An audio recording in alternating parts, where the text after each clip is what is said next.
Before we dive into today's terrifying tale, make sure to hit that like button and subscribe to my channel. Don't forget to click the bell icon so you never miss a spine-chilling story. Let's get into it. The Dawn Doctor. It was supposed to be a normal night. The kind where the hum of the tires on the road and the distant glow of streetlights lulled me into a sense of calm after a long day. I was driving home, the rain coming down in thick sheets, my wipers struggling to keep up. The roads were nearly deserted, just me and the endless stretch of wet asphalt. Then it happened. I don't know if it was the slickness of the road or my momentary distraction, but the car swerved violently. My headlights caught the glint of a tree just before everything spun out of control. The sound of crunching metal and shattering glass erupted, and then, darkness. When I came to, I was slumped over the steering wheel. My head throbbed, and I could taste blood in my mouth. Panic surged through me as I tried to move, but my legs felt like lead. That's when I saw the faint glow of headlights in the distance. Relief washed over me as they grew closer, and soon, a figure emerged from the rain. The man was tall and lean, his face obscured by the shadows cast by his wide-brimmed hat. He didn't say much, just asked if I could walk. When I couldn't, he nodded silently and helped me into his car. His grip was firm but cold, like ice. I barely managed to mumble my thanks before the pain in my chest made me lose focus again. The drive was a blur. I remember the dim interior of his car, the faint smell of antiseptic, and the rain tapping relentlessly on the roof. When we arrived, I expected the chaos of an emergency room, the glaring lights and buzzing of activity.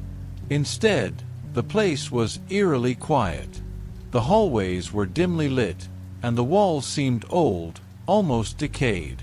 He led me into a small room and told me to lie down. I couldn't see his face clearly, but his voice was calm, almost soothing, as he assured me I'd be fine. His hands moved quickly, patching me up with an efficiency that was almost robotic. As he worked, he muttered something under his breath. At first, I thought he was talking to me, but the words didn't make sense. Something about saving what others abandon. When he finished, he stepped back and looked at me for what felt like an eternity. His eyes, now visible under the light, were impossibly dark, as if they absorbed the dim light around us. "You were lucky this time," he said softly, his voice carrying an edge I couldn't place. "But next time, I might not be here." Before I could respond, I blinked, and he was gone. I didn't even see him leave the room. Moments later, a nurse appeared and handed me a clipboard with discharge papers. No questions, no explanations, just an abrupt, "You're free to go." As I stepped outside, the rain had stopped, and the air was still. I glanced back at the building, but something felt off. It didn't look the same. The windows were dark, and the sign above the door was blank, as if it had been wiped clean. My head spun with confusion, but I chalked it up to the shock and the pain. Driving home that night, I couldn't shake the feeling that something wasn't right. The doctor's voice echoed in my mind, and the empty halls of that strange hospital lingered in my thoughts. I tried to convince myself it didn't matter. I was alive, after all. But deep down, I knew that wasn't the end. Something about that man, that place, it wasn't finished with me. The first few days after the accident were a blur of soreness and exhaustion. My ribs ached with every breath, and the bandages on my forehead itched like crazy. I spent most of my time lying on the couch, replaying the crash in my mind. No matter how hard I tried to focus on other things, my thoughts always circled back to that strange doctor. There was something about him, his voice, his icy touch, That didn't sit right with me. I chalked it up to the trauma at first. Maybe my mind was just filling in blanks, exaggerating details. But then the dreams started. Every night, I found myself back in that dimly lit hospital room. The air was heavy, and the walls seemed to close in on me. The doctor was always there, his face obscured but his presence unmistakable. In the dreams, he didn't just patch me up. He whispered things, unsettling things. You belong to me now. You'll see soon enough. I'd wake up drenched in sweat, my chest heaving, the sensation of his cold hands still lingering on my skin. During the day, I tried to distract myself. I told friends and family about the accident, but every time I mentioned the hospital, the responses were odd. My brother, who lived not far from where I crashed, furrowed his brow when I described the place. "There's no hospital around there," he said firmly. I laughed it off, assuming he just didn't know the area well. But then my curiosity got the better of me. I pulled out the discharge papers the nurse had given me that night. That's when things got even stranger. The paperwork was incomplete. There was no hospital name, no doctor's signature, not even a logo. Just a scribbled address that I didn't recognize. Determined to put my mind at ease, I searched for the address online. Nothing came up, no hospital, no clinic, not even an abandoned building. It was as if the place didn't exist. I even called a few nearby medical centers, but none had any record of me being treated. The unease grew stronger with each passing day. Little things started to bother me more and more.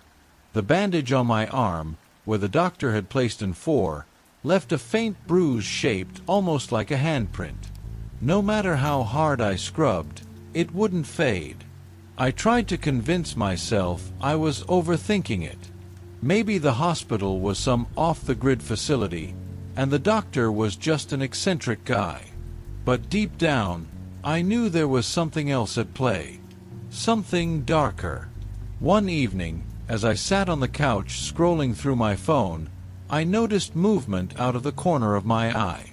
A shadow, quick and fleeting, crossed the room. I froze, heart pounding, but when I turned, there was nothing there. I brushed it off as my imagination, but it left me on edge the rest of the night. That was when I decided I couldn't ignore this anymore. I had to find answers. Who was that doctor? Where was that hospital? And why did I feel like I hadn't really left it? Something wasn't adding up, and I couldn't shake the feeling that whatever had happened to me wasn't over yet. I couldn't let it go. The questions gnawed at me, day and night, until I finally decided to take matters into my own hands. If no one else knew about the hospital, I'd find it myself. The next morning, I drove back to the stretch of road where the accident happened. The memory of the crash played in my mind like a movie, each detail as vivid as the night it happened. I remembered the headlights in the distance, the strange man who helped me. But as I scanned the area, something was off. There was no hospital, no building, nothing. Just an empty lot overrun with weeds and surrounded by a rusted chain-link fence. My stomach sank. This was the address on the discharge papers. This was where the hospital should have been. I parked and climbed out of the car, ignoring the biting chill in the air. Pushing the old gate open, I stepped onto the lot. The ground was uneven, cracked concrete littered with debris. In the center of the space, I noticed a faint outline, like the foundation of a building long gone. I walked the perimeter, trying to make sense of what I was seeing.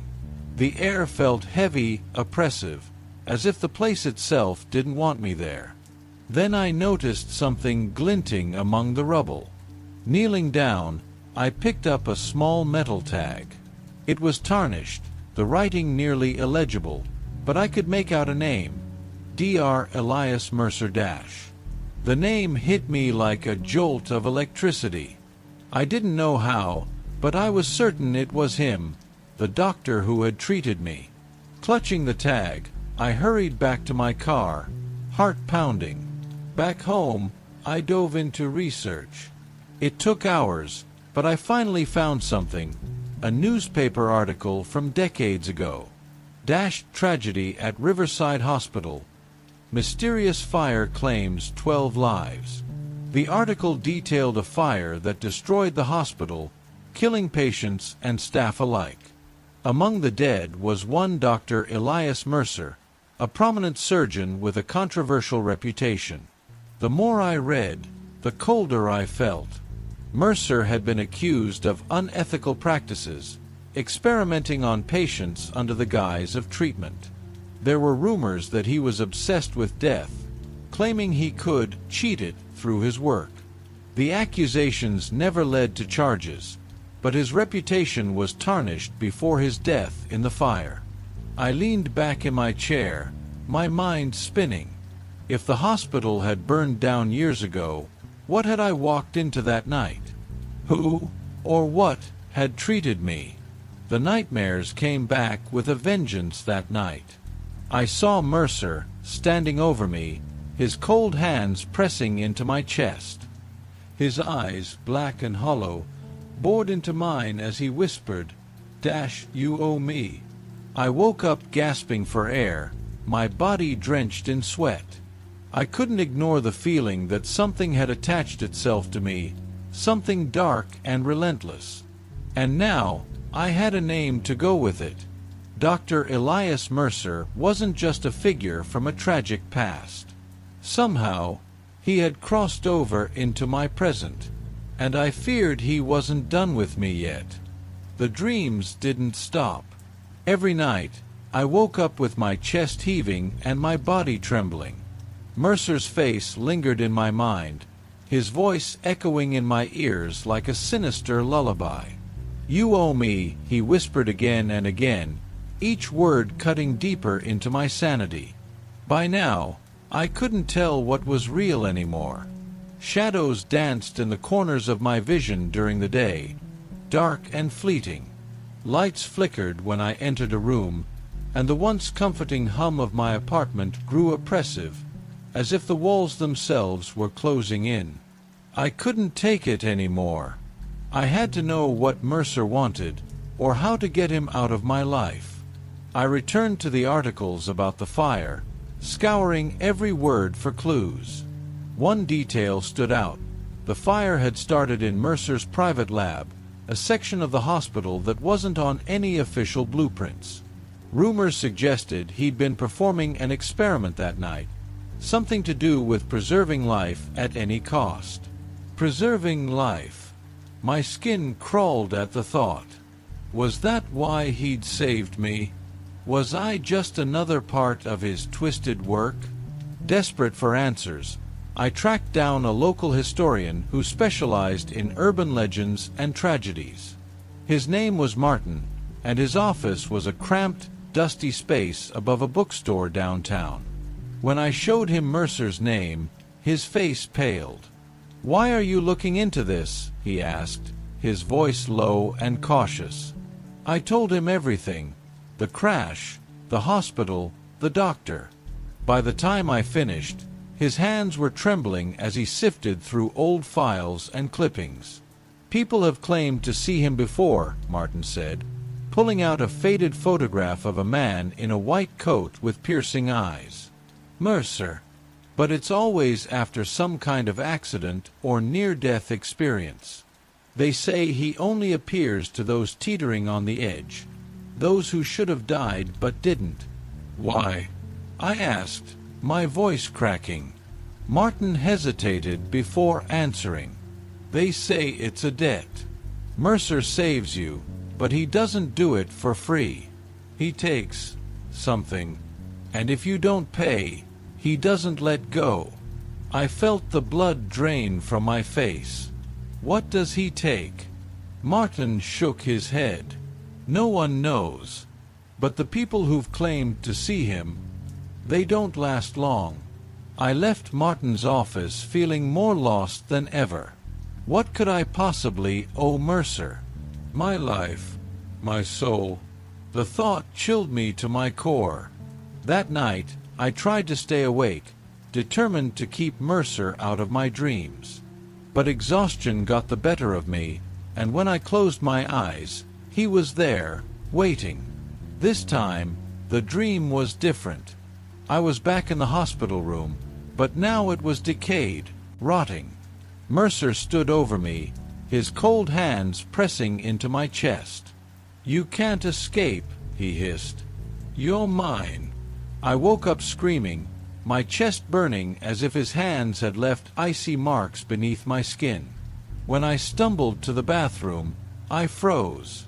In the mirror, faint handprints were etched into my chest, their shape unmistakable. Whatever Mercer wanted, he was done waiting.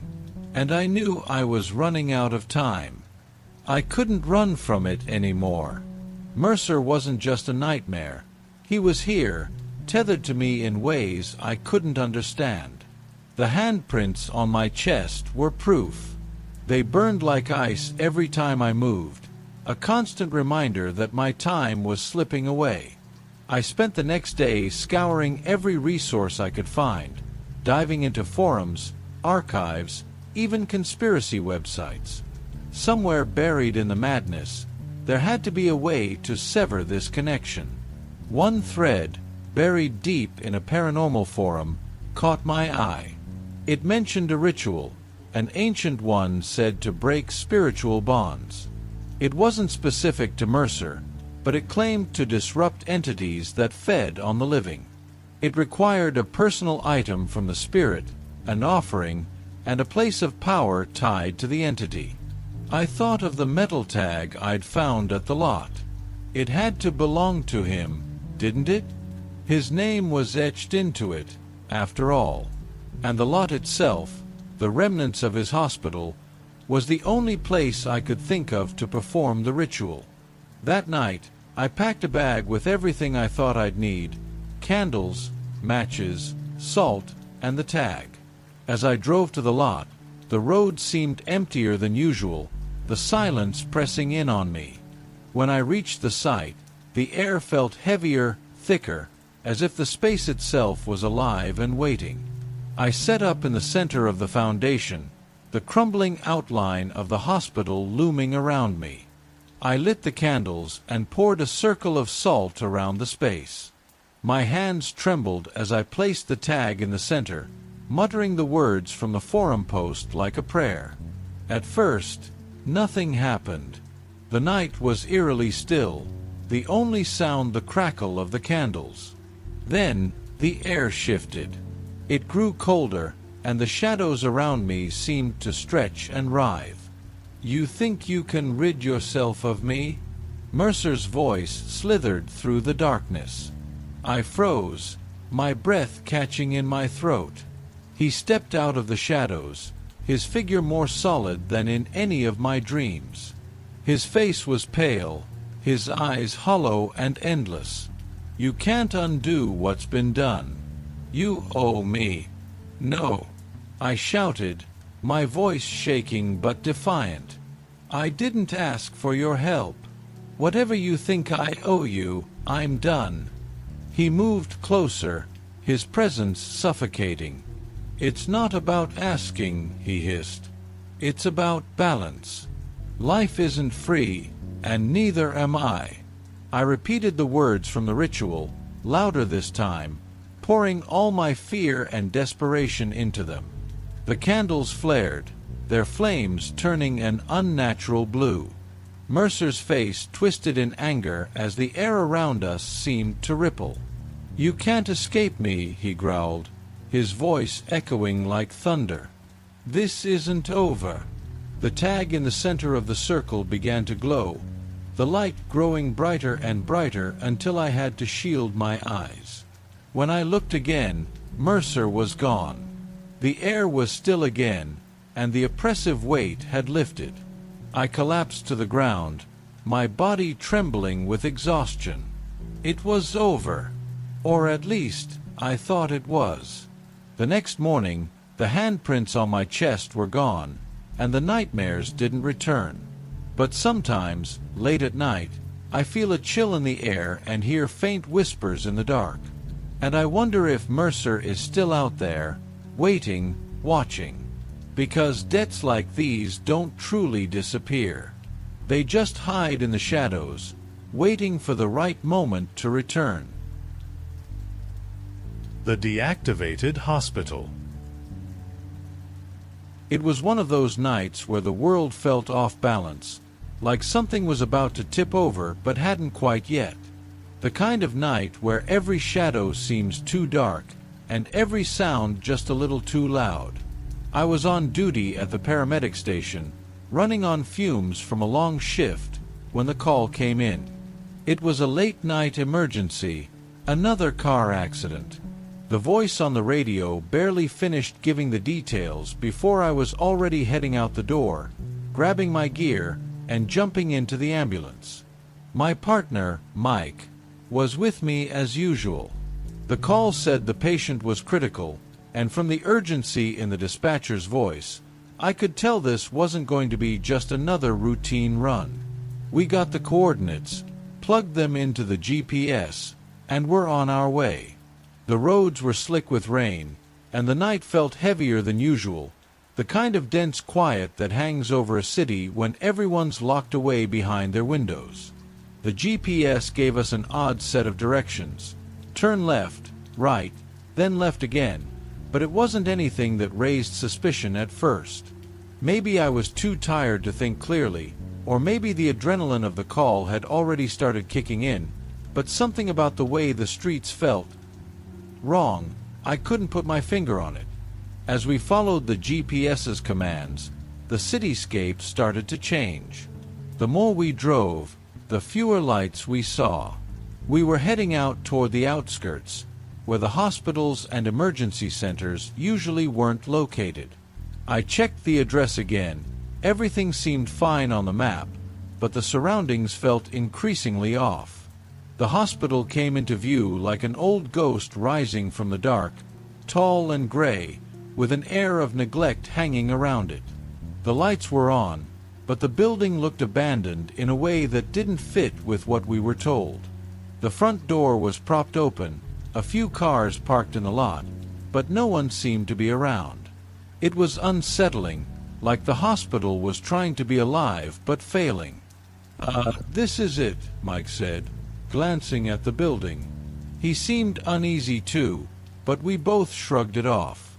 It wasn't the first time we'd been to a strange or run-down place in the middle of nowhere. Still, a nagging feeling tugged at the back of my mind. I hopped out and grabbed the patient's chart. Mike followed me into the building. The fluorescent lights buzzed above us, flickering sporadically. The hospital's interior felt cold, sterile, like the life had been sucked out of the place. The hallways were silent. No sound of nurses talking, no bustling staff. Just the faint, distant hum of machines. A nurse appeared out of nowhere, leading us to the emergency room. She didn't speak much, just gestured for us to place the patient on a bed and left as quickly as she arrived. The whole exchange was odd. I couldn't shake the feeling that something wasn't right. The ER doctor who took over didn't introduce himself, but I didn't think much of it. He was quick, efficient, and oddly detached. He didn't seem to care much about the patient's condition, just going through the motions, doing what needed to be done without a second thought.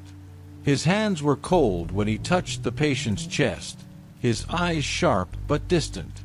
Everything about the moment felt off. It wasn't until after we'd finished our work and were heading back to the ambulance that I noticed how strange it all was.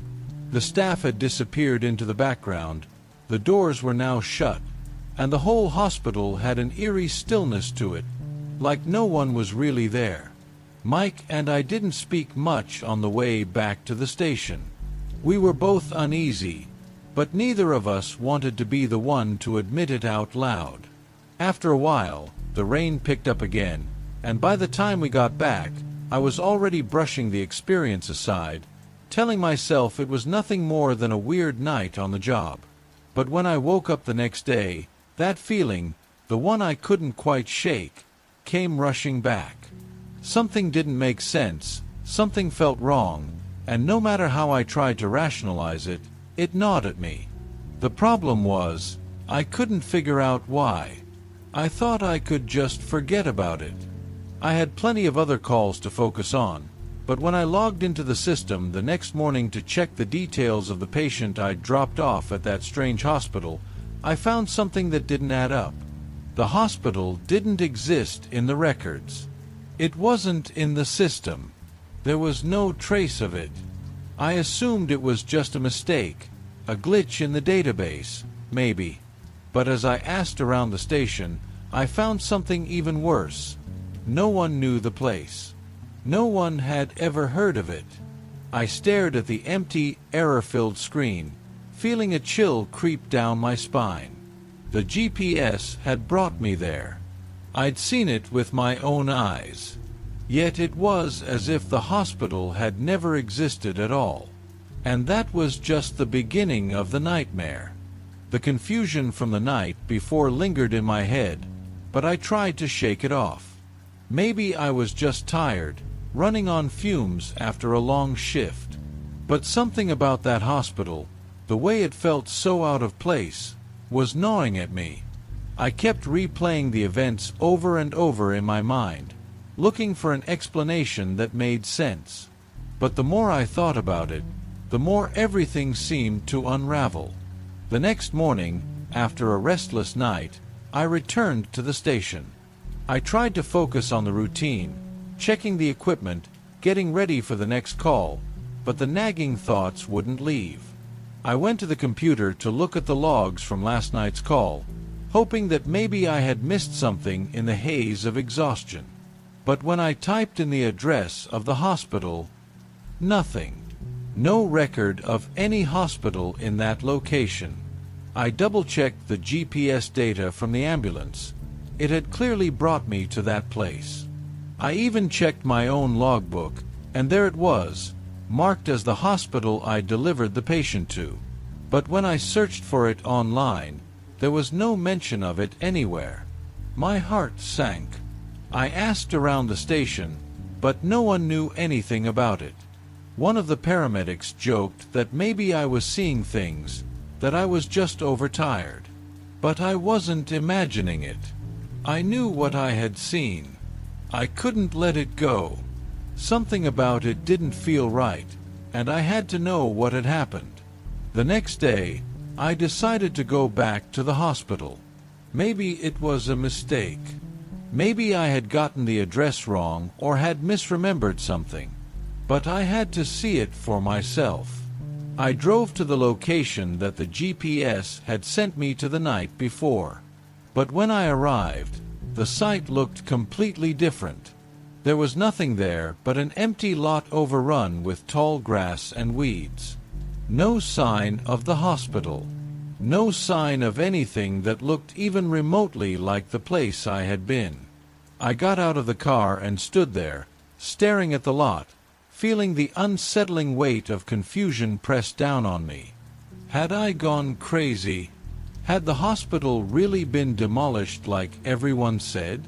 I wasn't sure what I was expecting, but I found myself walking around the site anyway, my footsteps heavy on the cracked pavement. I saw an old, rusted sign that had fallen from a nearby fence, partially buried in the dirt. It read St. Mary's Medical Center, but the words were faded and illegible in places, like the name itself was trying to escape the memory of what had once been. A chill ran through me as I realized that the hospital wasn't just gone, it had been gone for years. According to a newspaper article I found crumpled in the weeds, the hospital had been shut down and demolished after a fire had ravaged the building. There had been deaths, more than a dozen, rumors of malpractice, a failed investigation into a rogue doctor. The whole place had been abandoned years ago. But why had I seen it? I stood there for a long time, trying to piece it all together. It felt like I had stepped into a reality I didn't belong in, like something was wrong with the world itself. How could a place that didn't exist be so real to me? How could I have seen it with my own eyes? I couldn't answer that. The more I thought about it, the more the questions piled up.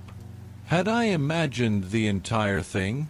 Or was there something far darker at play? I tried to reach out to anyone who might have answers. Old staff members, former patients, anyone who might know something. But no one could help. I got nothing but dead ends and confused looks. And that night, as I lay in bed, I heard something I couldn't ignore. The faint sound of a hospital beeping machine, soft and distant, like a heartbeat in the dark. The sound was impossible to place, but it was clear as day. I couldn't shake the feeling that the hospital, that hospital, was still out there, waiting for me, and I had no idea what it wanted. The days blurred together after I visited the hospital site. I kept telling myself that I had to let it go. I tried to focus on work, tried to push the thoughts to the back of my mind, but no matter what I did, the memories of that place haunted me. The empty lot where the hospital should have been. The faded sign. The feeling of something watching me. I couldn't escape the nagging fear that I was being drawn into something that I didn't fully understand. Every time I closed my eyes, I saw that dark, deserted hallway. The flickering lights. The distant beeping of machines that felt alive. I'd wake up in a cold sweat, my heart racing as if I'd just been there, walking the sterile floors of that hospital once again. The worst part was the dreams. The nightmares. Every night, without fail, I found myself back in that place. The smell of antiseptic and decay in the air. The hum of fluorescent lights overhead. The strange silence, like the building was holding its breath. I'd be walking down long, winding corridors, searching for something. Sometimes it was a patient I needed to find. Sometimes it was a nurse or a doctor. But every time, I felt the weight of eyes on me. Watching. Waiting. And then, always, I'd hear it. The low, raspy voice calling my name from down one of the hallways. It was the voice of someone I couldn't quite place, but I knew it all the same. Come here. Just come here. I'd follow the voice, compelled by something I couldn't resist. No matter how hard I tried to stop, my legs kept moving, taking me deeper into the dark. And just as I would reach the source of the voice, just as I would see that figure in the shadow, standing at the end of the hallway, the lights would flicker and everything would go black. And then, every time, I woke up in a panic, drenched in sweat, my mind racing. I tried to avoid the dreams. I tried to stay awake as long as I could, but the exhaustion would eventually drag me under. And every time, the nightmare was the same. But the worst part, I started seeing it while I was awake too. It started small at first, glimpses in the corner of my eye, fleeting shadows moving when they shouldn't. At work, I'd catch sight of someone standing in the hallway, only to turn and find the area completely empty. I'd hear footsteps echoing down the hall, but when I turned the corner, no one was there. I chalked it up to stress. Maybe I was overthinking things. Maybe the exhaustion was getting to me. But then, things started happening that I couldn't explain. I was called out on an emergency one night, a routine job. A car accident, no different than the hundreds I'd been on before. The GPS directed me to the address, and to my surprise, it brought me right back to the area near the hospital. My heart skipped a beat when I saw the familiar street signs. I tried to ignore it. I couldn't let myself get caught up in these thoughts again. I focused on the patient, the situation at hand. But as I parked the ambulance and stepped out, I felt it, the same unease that had consumed me the night I had visited the hospital site. The air was thick, heavy, as if the world itself was holding its breath. I looked around, scanning the surroundings. The street seemed normal enough, but there was a faint sound in the air, a low, distant hum. It was unmistakable, like a hospital machine, a beeping noise far away.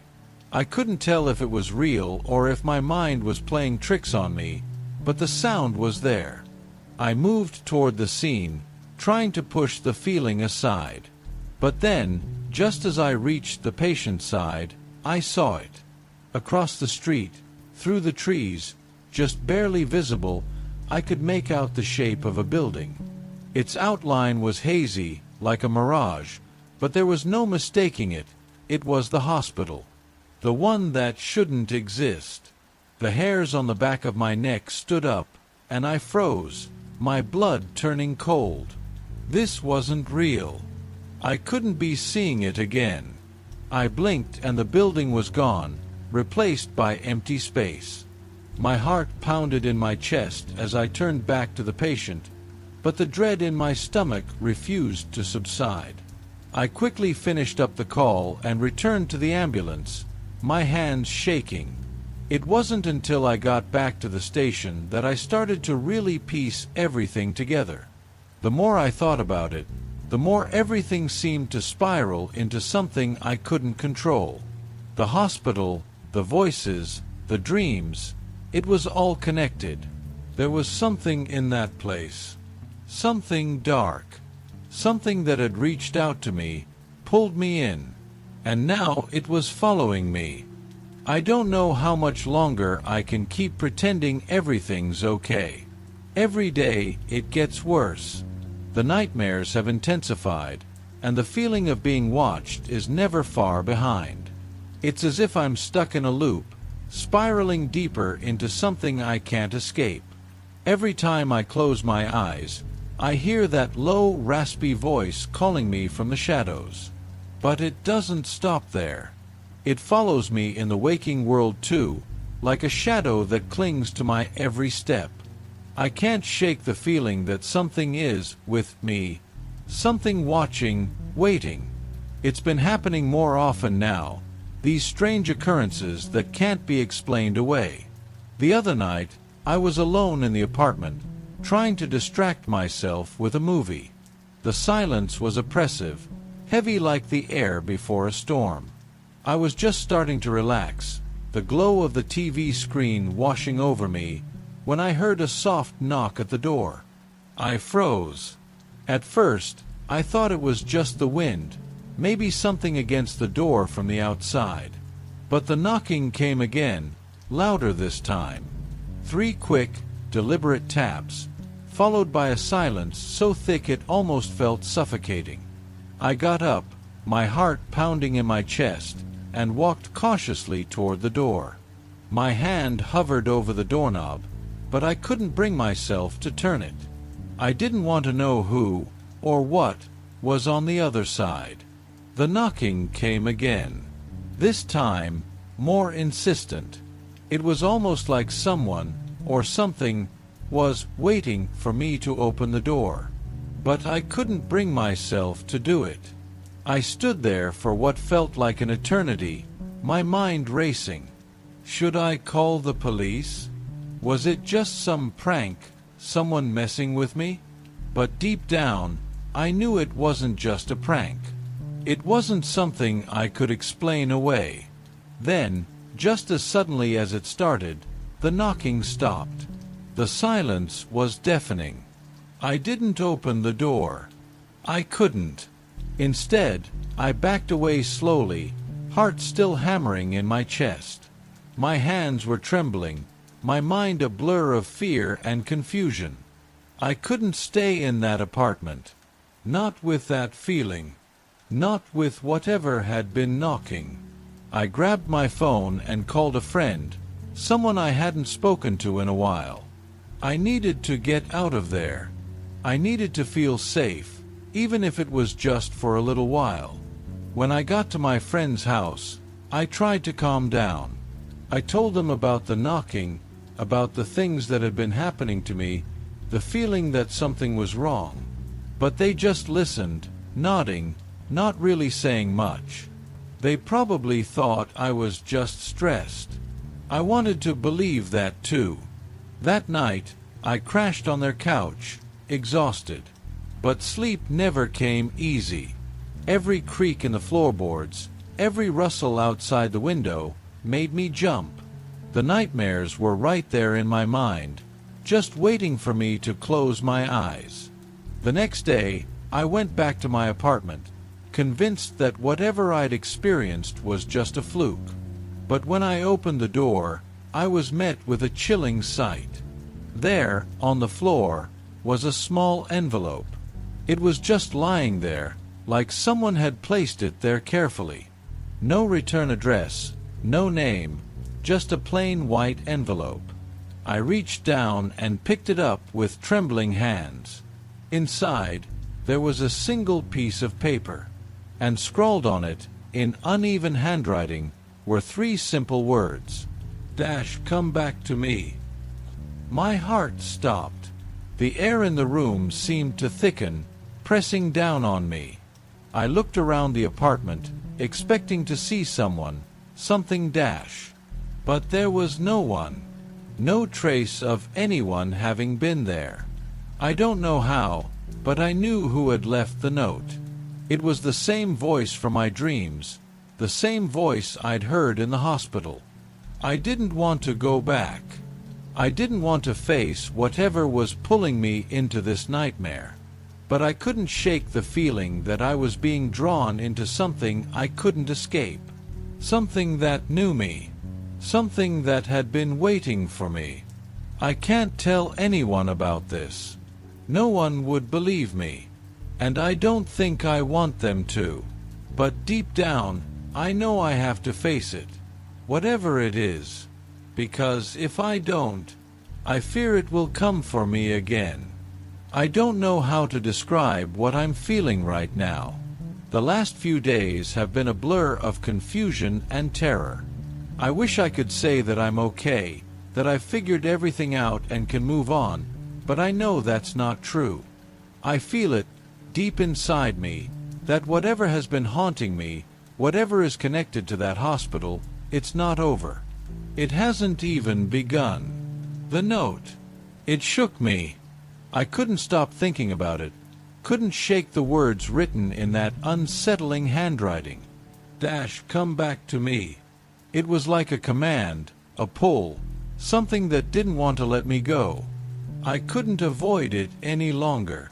After everything that's happened, the dreams, the shadowy figure that followed me in the parking lot, the constant sense of being watched, I knew I had to go back. I didn't want to, but a part of me felt like I didn't have a choice.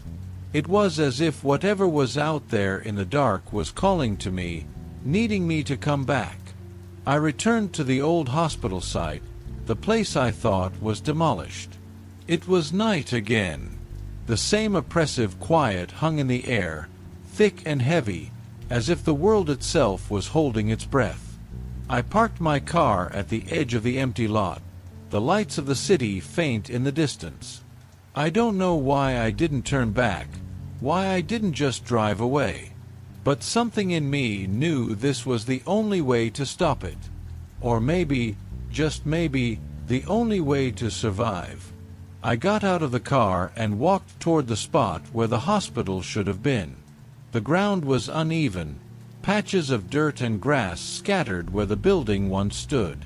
But when I stood there, something shifted. I felt it, the subtle vibration in the air, the change in the atmosphere. And then I saw it. Through the haze of shadows and moonlight, a faint outline appeared, barely visible at first. A building. The same building that had haunted my dreams. The same hospital that had no business being here. My heart hammered in my chest, my breath catching in my throat. I felt paralyzed, but I couldn't stop myself. My legs moved on their own, drawing me closer to the figure, pulling me toward the door that shouldn't have been there. The same door from my nightmares. I pushed it open. Inside was familiar, but wrong. The smell of antiseptic lingered in the air, mixed with something darker, older. The lights flickered above me, casting long shadows on the cracked tiles. The corridor stretched out before me, endless and suffocating. I could hear the faint beep of machines, far off, like they were waiting for me to come closer. I should have turned back. I should have run. But I couldn't. The door slammed shut behind me, and I was swallowed by the darkness.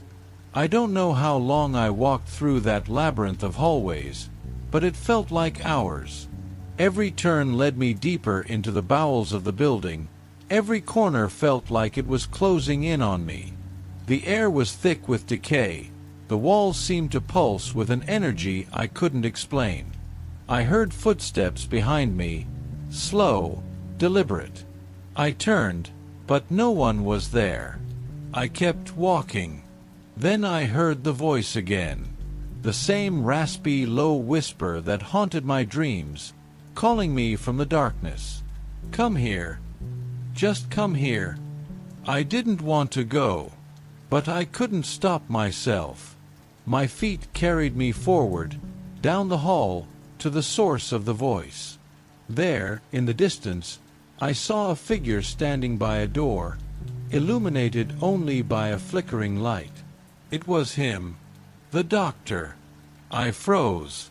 The same doctor who had treated me after the accident. The one who had been dead for years.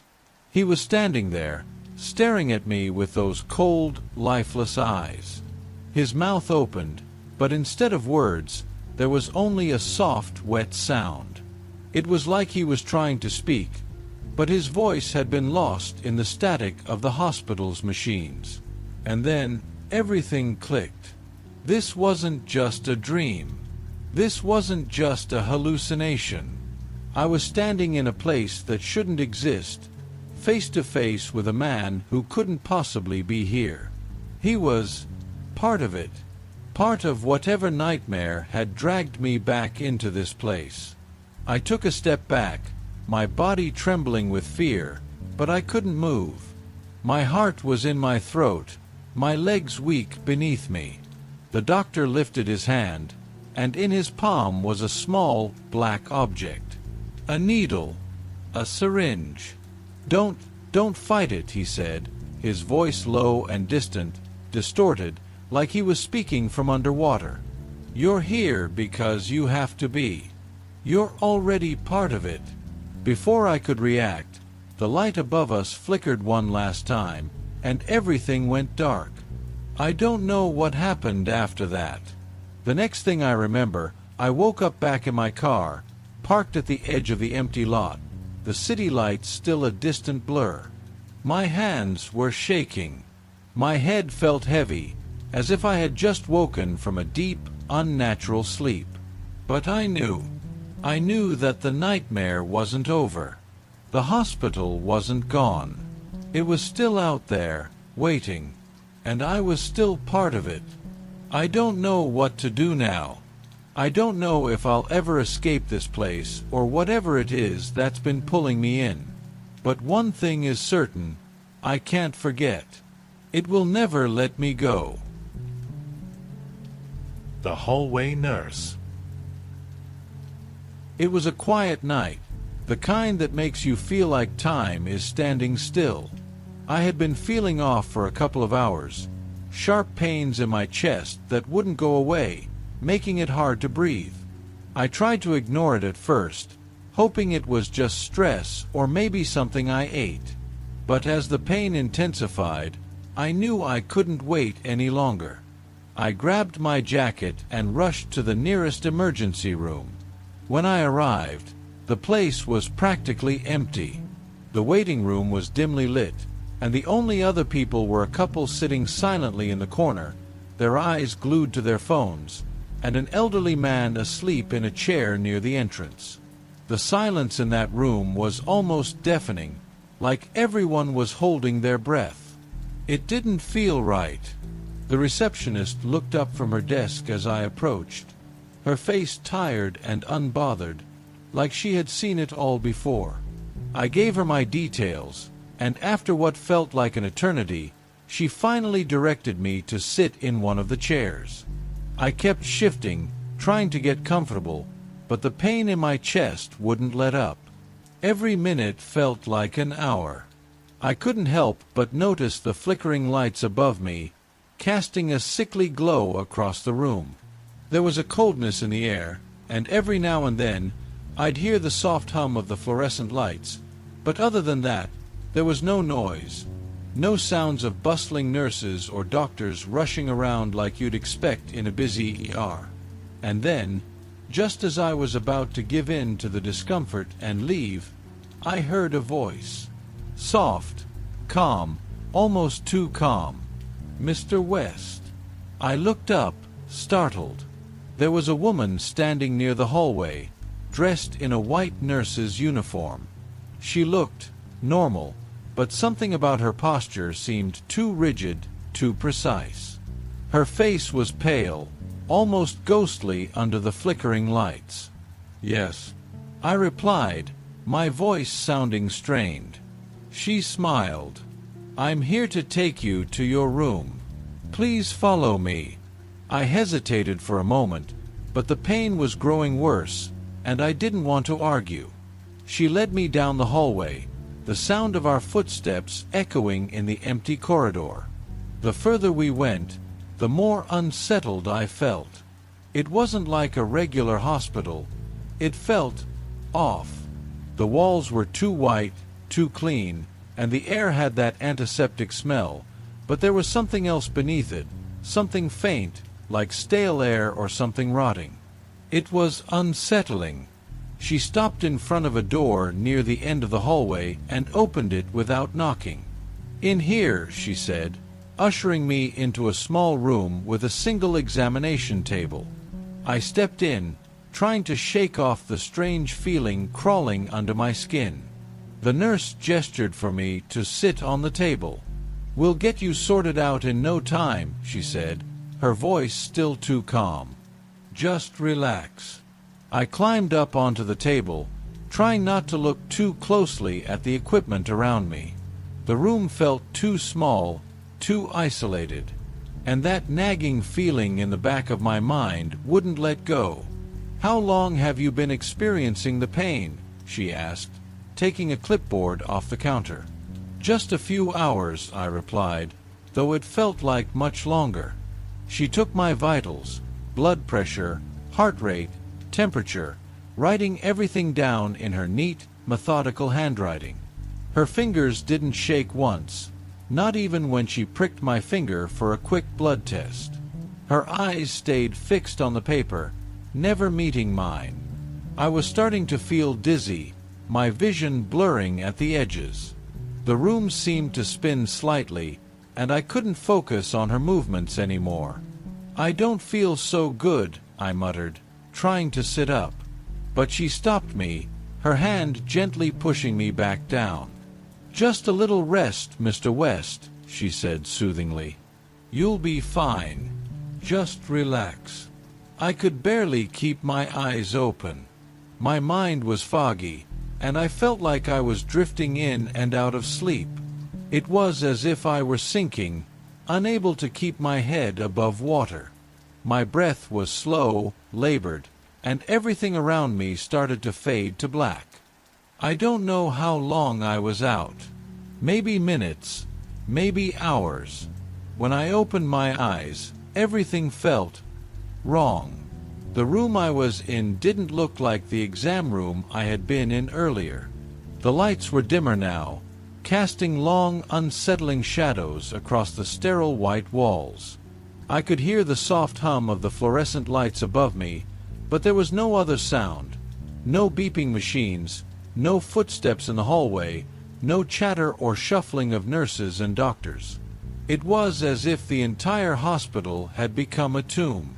I sat up slowly, my head spinning as the dizziness returned. The faint taste of something metallic lingered in the back of my throat, and my chest still hurt, but not as badly as before. I tried to stand, but my legs felt weak, like they didn't belong to me. My body didn't feel quite right. Something was wrong with this place, and I couldn't shake the overwhelming sense of unease crawling up my spine. I looked around the room, trying to get my bearings. It was smaller than I remembered. No windows, no cabinets full of supplies, just a plain metal bed, a wooden chair, and a few old medical tools scattered on a small counter. I felt like I was in some kind of holding cell. The air was too still, too heavy. I stood up carefully, my legs shaky beneath me, and stumbled toward the door. I grabbed the handle and tried to open it, but it wouldn't budge. Panic began to rise in my chest. I tugged harder, yanking at the door, but it stayed locked tight. I banged on it, calling out, "Hello? Anyone?" My voice cracked as I shouted, but no one answered. Then I heard a noise. Footsteps. The sound came from down the hallway, slow and measured. At first, I thought it might be a nurse, someone coming to check on me. I pressed my ear against the door, listening intently. But the footsteps stopped suddenly, as if whoever it was had come to a halt just outside. I stepped back from the door, my heart pounding. The hairs on the back of my neck stood on end, and I held my breath, waiting.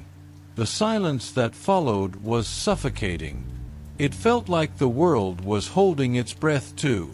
After what seemed like an eternity, the footsteps resumed, moving away from my door and down the corridor, fading into the distance.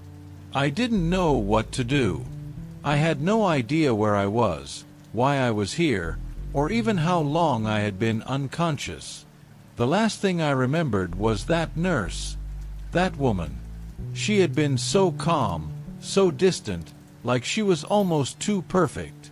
But now, it felt like I had walked into some kind of nightmare, a place that shouldn't exist, a hospital that shouldn't be here. I stumbled toward the windowless wall and felt around for a light switch, hoping to get some answers. My fingers brushed across something cold and metallic, a small switch. I flicked it, and the room came to life with a harsh white light. I squinted against the brightness, trying to get my bearings, but the sharp contrast made my head spin even more. Then, a sound I wasn't expecting. A soft voice, coming from behind me. "Mr. West, you shouldn't be up." I froze, my blood running cold. I spun around, my pulse racing in my throat. Standing in the doorway was the same nurse from before. But this time, there was something different about her. Her face was pale, almost ghostly, and her eyes were too wide, too hollow. The calm smile from before had vanished, replaced by a strange, knowing expression. She stepped forward, her shoes making no sound on the floor as she approached me. "You've been resting for quite some time," she said, her voice eerily soft. "You need to lie back down." I opened my mouth to ask what was going on, but no words came out. My throat was dry, my body shaking with fear. My mind raced, trying to piece together what was happening. The hospital, it wasn't right. She wasn't right. I wanted to run, to escape, but I couldn't move.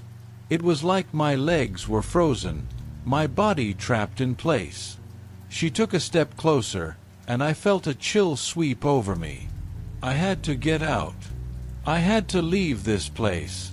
But as I looked into her eyes, I realized something that made my stomach drop. I didn't recognize her. I didn't recognize anyone here. That's when it hit me. The hospital wasn't just wrong. It wasn't even supposed to be here. This place didn't exist. I don't remember exactly what happened next. I think I tried to say something, maybe ask her who she was, or demand why I was still here, but the words felt like they were stuck in my throat. All I could do was stare at her, frozen in place as she approached, her pale face almost impossibly close now. I should have been terrified, and I was, but there was something else too, something darker. There was a strange calmness in her eyes, like she knew something I didn't. She raised a hand slowly, as if to touch my shoulder, and that's when I snapped out of it. I pushed myself backward, stumbling toward the corner of the room, my hands scrambling for any kind of support. The walls felt like they were closing in on me. My chest was tight, and my breath was shallow. "Who are you?" I finally managed to rasp, my voice barely audible. She didn't answer right away. Instead, she just stood there, watching me, her head tilted slightly as if studying me. Her lips curled into a smile, but it didn't reach her eyes. Her eyes were empty, cold, dead, like there was nothing behind them at all. "You don't remember me, do you?" she whispered, her voice almost a hiss. I shook my head, trying to back away from her, but the room was so small. I was trapped. "Don't worry," she continued, her voice sweet but laced with something sinister. "You won't remember anything soon enough." I felt the hair on the back of my neck stand up. My body screamed at me to run, but my legs wouldn't move. My eyes locked on hers, and for a second, I thought I saw something shift behind her vacant stare. Something darker. Something hungry. Suddenly, I remembered. I didn't know why or how, but the memory crashed into me like a wave, and I could see it so clearly. The ambulance ride. The sirens blaring. The pain in my chest. The fear that I wasn't going to make it. And then, I remembered the hospital. This one. But everything about it felt off. Even the ride, it felt like I was moving through a fog, like everything was just wrong. I gasped. "The hospital," I muttered, feeling the weight of realization pressed down on me. This isn't real, is it?" The nurse's lips curled into a faint, mocking smile. "No, it isn't." I froze. I didn't want to believe it, but the answer was staring me in the face, as clear as day. This wasn't a hospital.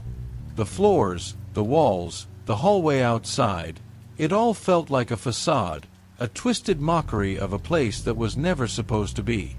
I wanted to scream. I wanted to demand answers, to run out of this place, but I was paralyzed, unable to do anything but stare at her. "You," my voice was shaking now. "You're not real. None of this is real." She tilted her head, as though she was amused by my outburst. "You're more perceptive than the others," she said, her voice dripping with something that could only be described as pity.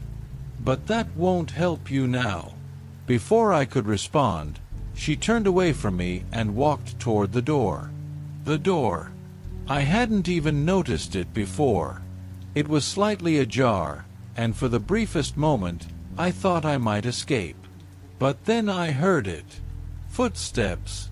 Not just the nurses, but others.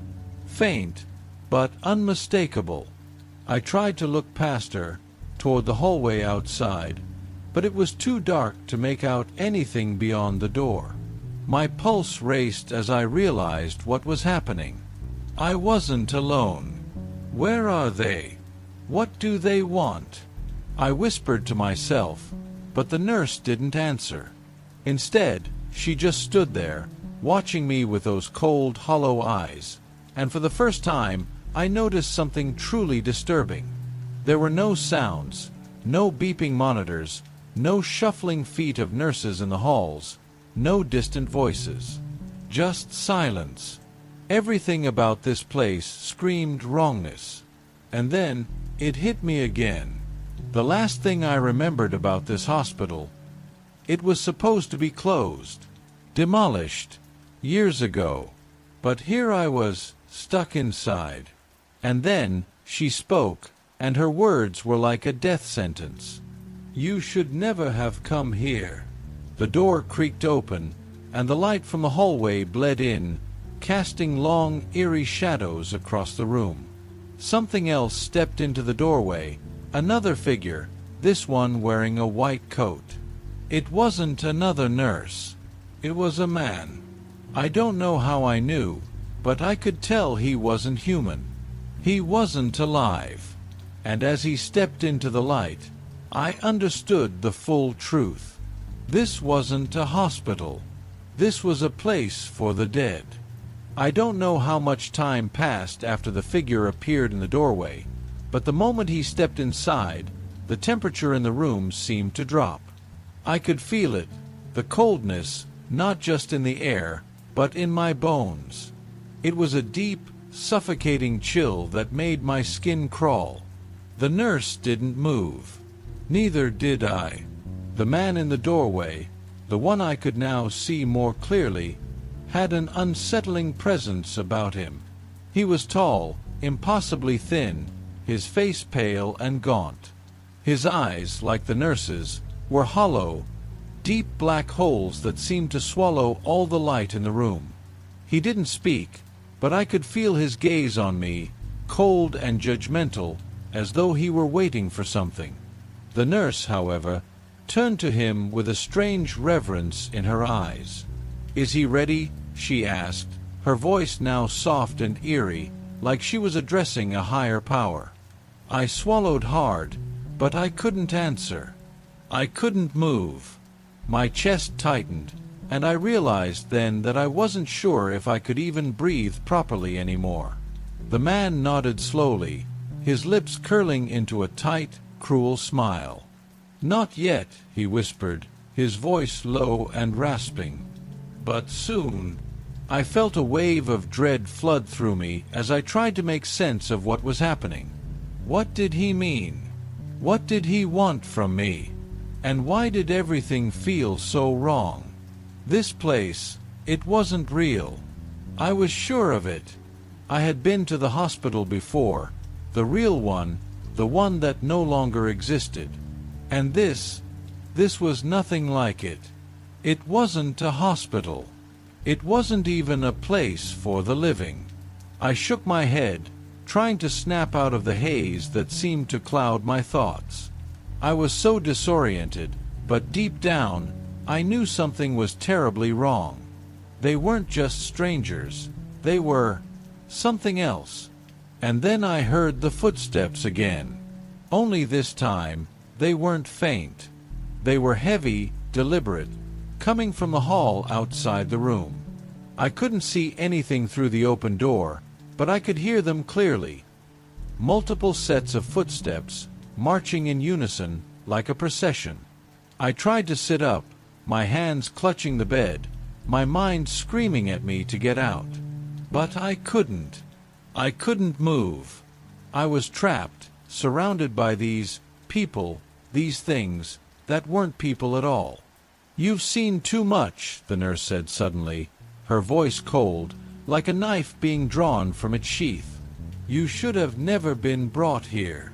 This is where we take the lost souls." I didn't understand her words, or maybe I did, but I didn't want to. The walls felt like they were closing in on me. The air was thick, suffocating, and I could hear the whispers, faint at first, but growing louder, filling the room. And then, the door behind me slammed shut. I jolted upright in bed, my heart racing. The lights flickered violently, casting erratic shadows against the walls. My vision blurred, but I could still see their faces, those horrible eyes, staring at me. I tried to scream. I tried to call out for help, but no sound came. My throat was dry, constricted, as if someone was choking the life out of me. I looked around desperately, searching for an escape, but there was nothing, no way out. Just the oppressive silence and the looming shadows that seemed to grow larger by the second. "Please," I begged, but the words were barely audible. The nurse's voice filled the air again, this time in a low, mocking tone. "You think you're the first?" she asked, as if she were speaking to a child. "You're not special. You're just another lost soul." I felt the room closing in on me, the walls pressing in, the darkness consuming me. I wanted to run, but I couldn't move. I wanted to scream, but no sound would leave my lips. It was like my body had betrayed me, leaving me powerless against whatever was happening around me. Then the man, the one who had been standing silently in the doorway, stepped forward. His presence seemed to devour the air, sucking out all the life from the room. "You're here now," he whispered, his voice a rasping hiss. "And you'll never leave." And at that moment, the truth hit me all at once. This wasn't a hospital. It wasn't even a place for the dead. It was a prison. A place where the souls of the forgotten were kept. And I was one of them now. I don't know how long I've been here. Time doesn't seem to exist in this place, at least not in any way that makes sense. Every hour feels like a lifetime, and every minute drags on forever. It's like I'm stuck in a loop, waiting for something that never comes, in a place that doesn't belong to the living. I haven't seen the nurse or the tall man in days, but I know they're watching. I can feel it. Every time I close my eyes, I hear footsteps in the hall, faint at first, but growing louder and closer, as if they're coming for me. But when I open my eyes, nothing. Just the empty, sterile walls of this hospital. It's not a hospital. I know that now. No real hospital would feel like this, cold, unwelcoming, like it's waiting for something dark to happen. I've tried to get out, tried to find a way, but every time I reach a door or a window, I find myself back where I started. There's no escape. There's only more of the same. The flickering lights, the shadows that seem to stretch and move on their own, the whispers that scrape against my sanity. I've stopped looking for an exit. I've stopped hoping for help. I'm beginning to think that I'm never meant to leave. That I'm not even meant to be here at all, that I was brought here for a reason I can't understand. And the more I think about it, the more terrifying it becomes. I remember when I first arrived. I remember that nurse, the one who seemed so kind, so reassuring, leading me down the hall. I remember the way she smiled, like she knew something I didn't. Now, I wonder if she knew exactly what was going to happen to me. I wonder if she's still here, watching me, waiting for the moment when I finally understand the truth.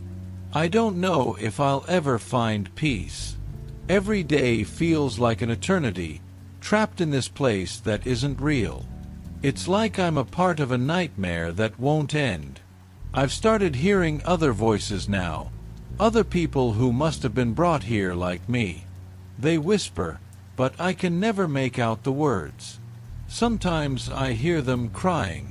Sometimes I hear them laughing, but it's a hollow sound, like it's coming from the walls themselves. And then there are the dreams. I don't know if they're dreams anymore, or if they're just more of the same. I wake up in a room I don't recognize, in a bed that isn't mine, and I see her again, the nurse. She's standing at the foot of the bed, her face pale, her smile wide and unsettling. She never says a word, but her eyes, they tell me everything. They tell me that I'm hers now, that there's no going back. But every time I wake up, I'm still here, still trapped, still waiting. The man I saw that day, the one with the hollow eyes, has never returned, but I can feel him. I can feel his presence in the corners of the room, in the air that's too thick to breathe, in the dark corners where the light never reaches. I know he's still here. I know he's watching. And I know he's waiting for me to realize that there's no way out. I've started to lose track of time, but I know I'm not alone here. Not anymore. The walls aren't just made of stone and steel. They're made of the memories of those who have been trapped here before me. I can hear them, feel them, surrounding me with their endless pain, their endless waiting. And I wonder if I'll ever be anything more than just another lost soul, wandering these halls forever, waiting for someone to remember that I was here. But I don't think anyone ever will. Because this place isn't a hospital. It's a tomb. And I'm just another forgotten soul, waiting for the end that will never come.